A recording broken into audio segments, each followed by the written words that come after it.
오늘은 10월 27일 화요일 아침입니다. 오늘도 말씀으로 하루를 시작하시는 여러분들의 삶 가운데 하나님의 은혜와 평강이 함께 하시기를 기도합니다. 오늘 우리에게 주시는 하나님의 말씀 예레미야서 51장 41절부터 53절까지 말씀 우리 오늘 함께 읽으시고 함께 묵상하시도록 하겠습니다. 제가 봉독해 드리겠습니다. 슬프다 새삭이 함락되었도다. 온 세상에 칭찬받는 성읍이 빼앗겼도다. 슬프다 바벨론이 나라들 가운데에 황폐하였도다. 바다가 바벨론에 넘치며 그 노도 소리가 그 땅을 뒤덮었도다. 그 성읍들은 황폐하여 마른 땅과 사막과 사람이 살지 않는 땅이 되었으니 그리로 지나가는 사람이 없도다. 내가 배를 바벨론에서 벌하고 그가 삼킨 것을 그의 입에서 끌어내리니 민족들이 다시는 그에게로 몰려가지 아니하겠고 바벨론 성벽은 무너졌도다. 나의 백성아, 너희는 그 중에서 나와 각기 여호와의 진노를 피하라. 너희 마음을 나약하게 말며 이 땅에서 들리는 소문으로 말미암아 두려워하지 말라. 소문은 이해에도 있겠고 저해에도 있으리라. 그 땅에는 강포함이 있어 다스리는 자가 다스리는 자를 서로 치리라. 그러므로 보라, 날이 이르리니 내가 바벨론의 우상들을 벌할 것이라. 그 온 땅이 치욕을 당하겠고 그 죽임 당할 자가 모두 그 가운데에 엎드러질 것이며 하늘과 땅과 그 안에 있는 모든 것이 바벨론으로 말미암아 기뻐 노래하리니 이는 파멸시키는 자가 북쪽에서 그에게 옴이라. 여호와의 말씀이니라. 바벨론이 이스라엘을 죽여 엎드러뜨림같이 온 땅이 바벨론에서 죽임을 당하여 엎드러지리라. 칼을 피한 자들이여 멈추지 말고 걸어가라. 먼 곳에서 여호와를 생각하며 예루살렘을 너희 마음에 두라. 외국인이 여호와의 거룩한 성전에 들어가므로 우리가 책망을 들으며 수치를 당하여 모욕이 우리 얼굴을 덮었느니라. 보라, 날이 이르리니 내가 그 우상들을 벌할 것이라. 부상자들이 그 땅에서 한숨을 지으리라. 여호와의 말씀이니라. 가령 바벨론이 하늘까지 솟아오른다 하자 높은 곳에 있는 피난처를 요새로 삼더라도 멸망시킬 자가 내게로부터 그들에게 임하리라. 여호와의 말씀이니라. 아멘. 아멘. 불이 난 건물에 갇혀 있는 사람이 살기 위해서는요, 그 불이 나고 있는 건물에서 빠져 나와야 합니다. 가라앉는 배에 타고 있는 사람이 그 가라앉는 배와 함께 물에 가라앉지 않기 위해서는요, 어떻게 해서든지 그 배에서 뛰어내려야 하죠. 문제가 생기면 빠져나오는 것도 지혜로운 모습일 수 있습니다. 오늘 우리가 읽은 예레미야서 51장 41절부터 53절까지 말씀 가운데 45절 말씀을 보시면요, 하나님께서 이미 멸망을 선고받은 바벨론 안에 거하고 있는 하나님의 백성들을 향해서 너희가 그 안에서 빠져나와야 한다 라고 말씀하고 계십니다. 나의 백성아, 너희는 그 중에서 나와 각기 여호와의 진노를 피하라. 하나님의 진노와 하나님의 심판하심이 이미 약속된 바벨론에 거하고 있었던 하나님의 백성들을 향해서 너희들이 하나님의 진노를 피하기 위해서는 그곳에서 빠져나와야 한다라고 말씀하고 계십니다. 바벨론의 심판은요, 그냥 바벨론의 심판으로만 우리가 볼 것이 아니라 바벨론의 심판을 통해서 하나님의 백성들을 회복시키시고 또 해방시켜 주시는 그러한 하나님의 백성들을 향한 또 다른 계획하심을 우리는 말씀을 통해서 지금까지 계속 보아오고 있었습니다. 바벨론은 하나님께서 이제 내가 그들을 멸망시키겠다라고 말씀하셨죠. 오늘 보신 본문 말씀 41절부터 44절까지 말씀을 보시면 이런 표현들이 등장합니다. 41절 마지막 부분 황폐하였도다. 42절 마지막 부분 그 땅을 뒤엎었도다.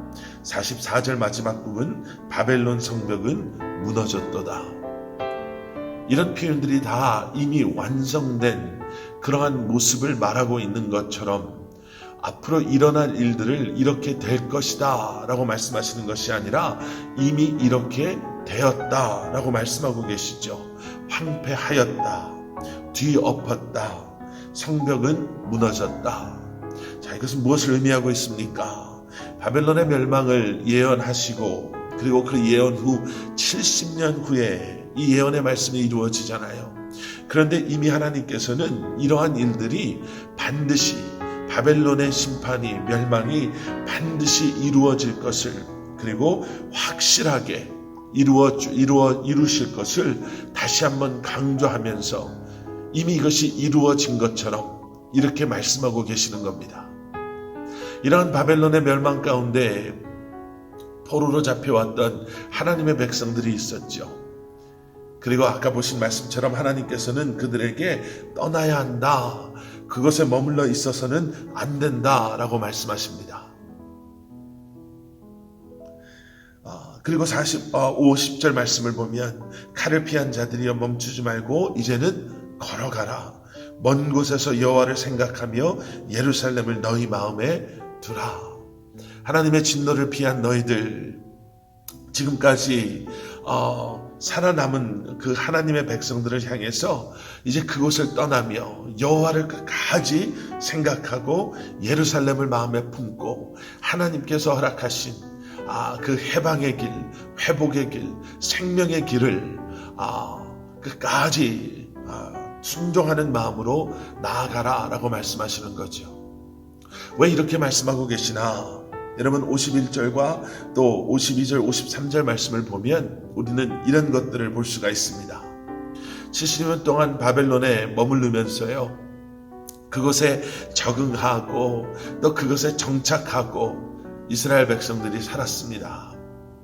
어딘가에 정착하고 적응하고 산다는 것은요, 참 때로는 무서운 일이 될 수도 있습니다. 이스라엘 백성들은 그곳에 머물러서는 안 되는 사람들이었거든요. 하나님께서 지금 그들로 하여금 바벨론의 포로가 되게 하신 것은 그들로 하여금 바벨론에서 새롭게 더 안정적이고 예전에 누리지 못했던 풍요로움을 누리며 시간이 지나면 그들의 스테러스가, 노예였던 그들의 스테러스가 점점 변해서 이제 그 안에서 그 사회의 한 부분이 돼서 살아라 라고 말씀하시는 것이 아니었음을 그들은 기억했어야 합니다. 그런데 적응했습니다. 그곳에 익숙해지기 시작했습니다. 그래서 하나님께서 그곳에 머물러 있어서는 안 된다, 너희들은 그곳을 떠나야 한다, 그곳에서 나와야 한다, 여호와를 생각하고 이제는 예루살렘을 너희의 마음에 두고 이제는 하나님의 진노를 피해 하나님의 회복과 하나님의 은혜를 경험하며 이제는 이 모든 것을 통해 우리에게 보여주시고자 했던 하나님의 하나님 되심, 우리의 하나님의 백성됨이 무엇인지를 이제는 깨달아 알고 이제 다시 새롭게 새 일을 시작하시는 하나님의 그러한 계획 가운데 우리가 나아가야 된다라고 말씀하시는 그 순간에도, 아니 지금 우리가 어떻게 여기에 이렇게 정착했는데, 우리가 어떻게 이런 것들을 이루고 우리가 어떻게 이런 것들을 이제는 소유하며 새로운 삶을 시작했는데 여길 떠나면 또 고생인데 그냥 여기서 우리가 하나님 열심히 믿고 열심히 신앙생활하면서 살면 오히려 그게 더 우리에게는 좋지 않을까라는 생각하는 사람들이 있었고요. 50절에 나와 있는 말씀처럼 51절에 나와 있는 말씀처럼요, 어떠한 사람들은 이제는 외국인이 여호와의 거룩한 성전에 들어가서 우리가 책망을 들으며 수치를 당하여 모욕이 우리의 얼굴을 덮었느니라 라는 말씀을 통해서 보게 되는 것처럼 이곳이나 그곳이나 이제 다 똑같은 거 아닙니까? 이미 바벨론 사람들에 의해서 예루살렘 성전도 짓밟힘 당하고 예루살렘도 짓밟힘 당하고 이제는 외국인 이방인들이라고도 우리 옛날 성경에서는 말하고 있죠. 그런 사람들이 다 그곳에 들어와서 이제 모든 게 다 섞여서 이제는 모든 게 다 타락하고 더러워졌는데 그곳이나 이곳이나 뭐가 그렇게 다릅니까? 라고 주장했던 사람들도 있었고요. 그리고 53절에 나오는 말씀처럼 바벨론이 하늘까지 솟아오른다 하자 높은 곳에 있는 피난처를 요새로 삼더라도 하나님은 멸망시키실 것이다 라는 말씀에서 보게 되는 것처럼 바벨론의 웅장한 건물들, 요새들을 바라보면서 여기보다 더 안전한 것이 어디 있겠나, 여기보다 더 안전하고 평안하고 이것보다 더 좋은 것이 어디에 있겠냐라고 말했던 사람들, 그렇게 말하면서 하나님께서 말씀하시는 진정한 회복을 받아들이지 않았던 사람들, 돌아가려고 하지 않았던 사람들, 이것을 통해 깨달아 알게 된 하나님의 계획, 우리는 하나님께 속한 하나님의 백성들, 우리의 교만함이 이런 결과를 가져왔지, 우리가 하나님을 제대로 섬기지 않아서, 우리가 우상을 숭배해서 우리가 여기까지 이렇게 우리가 힘들게 고생하며 이 소중한 하나님의 백성됨의 이러한 모습들을 우리가 이러한 고통의 시간을 통해서 깨달아 알게 되었지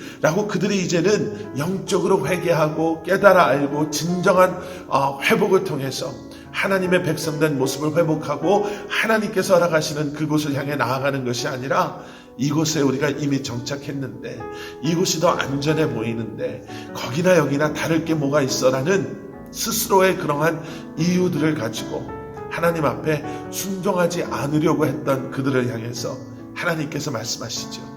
여호와를 생각하라. 무슨 말씀입니까? 하나님을 내 삶의 중심에 모셔라. 예루살렘 성전을 내 마음에 두라. 무엇입니까? 예루살렘이, 그 성전이 상징하는 예배, 주님을 향한 하나님의 백성됨의 그 진정한 마음을 너희들이 회복함으로 말미암아, 그것이 진정한 회복이고 진정한 해방이라는 거죠. 하나님 백성됨의 진정한 회복과 해방은요, 여러분, 떠남에 있습니다. 세상을 떠나고 세상의 것들과의 그런 것들을 단절하고 주님을 온전히 바라보고 주님을 내 삶의, 내 마음의 중심에 다시 모시고 예배자로, 그리고 예배자의 모습으로 살아가는 것, 하나님께서 우리에게 원하시는 택함받은, 회복된, 구원받은 우리의 모습이 되어야 될 줄 믿습니다. 우리 이 시간 오늘도 주님 앞으로 우리를 초대하시는 주님의 음성에 귀 기울이시고, 우리가 뒤로 해야 될 세상의 것들이 무엇인지 다시 한번 생각하시고, 내가 세상을 의지하고 내가 세상을 내 삶의 목적 삼고 내 세상의 평안과 세상이 주는 일시적인 그러한 만족을 내가 사모하며 살았더라면, 이제 이 모든 것 뒤로 하고 다시 한번 여호와를 생각하며 내가 예루살렘을 우리의 마음에 두고 내 삶의 중심 주인 되시는 주님을 생각하며 예배자로서 이제는 예배하며 주님 앞에 나아가실 수 있는 저와 여러분들 되시기를 주님의 이름으로 간절히 축원합니다. 함께 기도하시겠습니다. 사랑의 아버지 하나님, 감사합니다. 오늘도 우리에게 귀한 말씀 주시고 다시 한번 말씀을 통해 우리로 하여금 깨닫게 하여 주시고, 또 말씀을 통해 은혜 받게 하시고, 그리고 말씀을 붙잡고 이 한날을 시작하게 하시니 감사합니다. 하나님, 우리는 하나님께 택함받은 하나님의 백성이요 하나님의 사람들임을 기억하고 다시 한번 주님을 향해 세상의 모든 것 뒤로 하고 주님을 바라보며 나아가는 예수 그리스도를 닮아가며 이 땅에서 예배자로 택함받은 하나님의 백성으로 주님의 영광을 드러내며 우리의 삶의 주인 되시는 예수 그리스도를 높여드리며 살아갈 수 있는 저희 한 사람 한 사람 되게 하여 주시옵소서. 주님, 한 해가 마무리되어져 가고 있습니다. 우리에게 성령의 지혜를 주시고 영적인 분별력을 주셔서 어렵고 힘들고 정말 예측할 수 없었던 한 해였지만, 이 동안을 통해서 우리에게 말씀하신 주님의 그러한 말씀하심이 무엇인지를 깨달아 알게 하시고, 주님의 그 부르심 가운데, 허락하심 가운데 믿음 안에서 새로운 한 해를 또 기도로 준비하고 믿음 안에서 결단함으로 아버지 하나님 세워나갈 수 있는 주님의 몸된 교회, 또 저희 한 사람 한 사람 되게 하여 주시옵소서. 사랑하는 성도님들, 주님 붙잡아 주시옵소서. 주님의 위로하심이, 주님의 도우심이, 주님의 능력 주시고 힘 주심이 이번 이 한 주간도 사랑하는 성도님들 한 분 한 분의 삶 가운데 임하여 주시옵소서. 예수 그리스도 이름 받들어 간절히 기도드렸사옵나이다. 아멘.